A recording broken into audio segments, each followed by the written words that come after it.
जिस देश का पर्यटक स्थल इतना गंदा हो और वो सरकार कहती है कि हम यमुना जी को साफ करेंगे।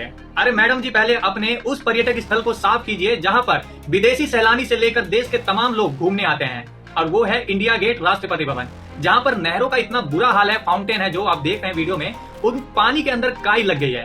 आपको उसको साफ नहीं किया जा रहा है और आप चले हैं यमुना जी को साफ करने।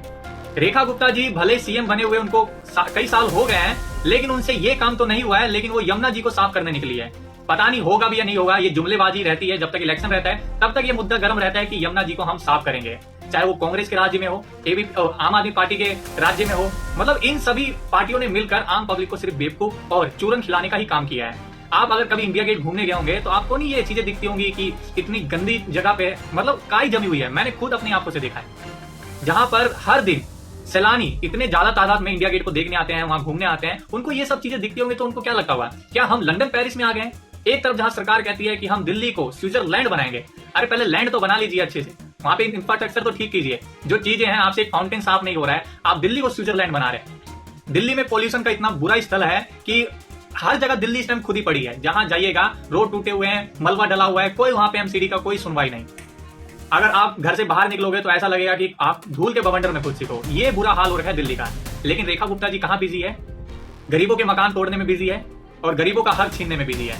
लेकिन उनको ये सब चीजें नजर नहीं आ रही है। उनकी एमसीडी की टीम क्या कर रही है, नहीं कर रही है, समझ में आ रही है। ये सिर्फ वहीं पे काम कर रही है जहां पर विधायकों का घर हो, वीआईपीओ का घर हो। वहां पर एकदम आपको रोड चकाचक मिलेगी, साफ मिलेगा, बिल्कुल एकदम ऐसा लगेगा कि आप शीशे में अपना शक्ल देखते ना, उस तरह से रोड वहां चमकता है। लेकिन आम जनता का क्या? आम जनता की अगर आप घर के आसपास निकलिएगा ना तो आपको सिर्फ रोड टूटा हुआ ही दिखेगा, मलबा इधर पड़ा होगा, सीवर खुदा हुआ है। मतलब कंस्ट्रक्शन का काम पूरे दिल्ली में चल रहा है। फिर कहते हैं कि हम तो प्रयास कर रहे हैं कि एयर पोल्यूशन को रोकें। अरे कहां से प्रयास कर रहे हैं? आपका जो काम एक महीने में होना चाहिए वो साल साल भर से अटका हुआ है, नहीं काम हो रहा है। जगह जगह पे कूड़ा फैला हुआ है, गंदगी का अंबार है। मतलब आप एक विजन से आई थी कि हम दिल्ली को साफ करेंगे, पोल्यूशन मुक्त करेंगे, लेकिन ये सारी चीजें सिर्फ आपके बातों तक ही रह गई है। धरातल पे कुछ भी नजर नहीं आ रहा है।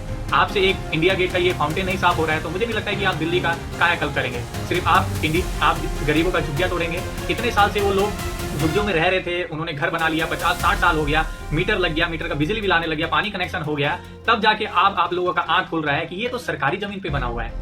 इससे पहले सरकार कहाँ थी, कहाँ खोई हुई थी? आज उन लोगों को उजाड़ दिया गया है, बुलडोजर लगा के उनका घर तोड़ दिया गया, वो लोग कहाँ जाएंगे? इसी दिन के लिए आप लोगों को इन्होंने वोट दिया, आपके कैंपेन में ये लोग गए, लेकिन आज इनके साथ क्या हुआ ये आपको नहीं दिखेगा। आप तो एकदम वीआईपी एसी रूम में बैठे हैं, लाखों की कुर्सी पे बैठे हुए हैं, एकदम अरमान फरमा रहे हैं, वीआईपी मीटिंग में जाते हैं, लेकिन कभी आम जनता के बीच में उतर के देखते हैं? आप तो वो हैं जो कि कूड़ा, जिस दिन स्वच्छ भारत अभियान चलता है ना, तो आप तो वो हैं कि जो 4-5 कूड़ा एक जगह फैलवा लेते हैं, फिर झाड़ू से दिखाते हैं कि हम सफाई कर रहे हैं। ये आम जनता को समझ में आ गया है कि आपके सिर्फ वादे चोचलेबाजी हैं और कुछ नहीं है। आम जनता बहुत समझदार है, बहुत पढ़ी लिखी है, और उन्होंने देख लिया है कि आपका आम पब्लिक के प्रति किस तरह का व्यवहार है। आम पब्लिक कुछ भी करे, जनता मरती रहे, सांस लेने में प्रॉब्लम होती रहे, हॉस्पिटल में चक्कर लगाते रहे, साफ सफाई का कोई ख्याल नहीं, रोड टूटा हुआ है, सीवर खुदा हुआ है, हर तमाम उस चीजों से मुझे लगता है कि पहले से ज्यादा आप लोग परेशान होने लग गए हैं। बाकी ये मेरी वीडियो आप लोगों को समझ में आई है, पसंद आ रही है, जितना मैं आपको बताया हूँ, क्या ये बात सच है? अगर आप लोग दिल्ली में रहते होगे ना, इन सब चीजों से आप वाकई में गुजर रहे होंगे, तो हाँ, तो कमेंट बॉक्स में बताइएगा।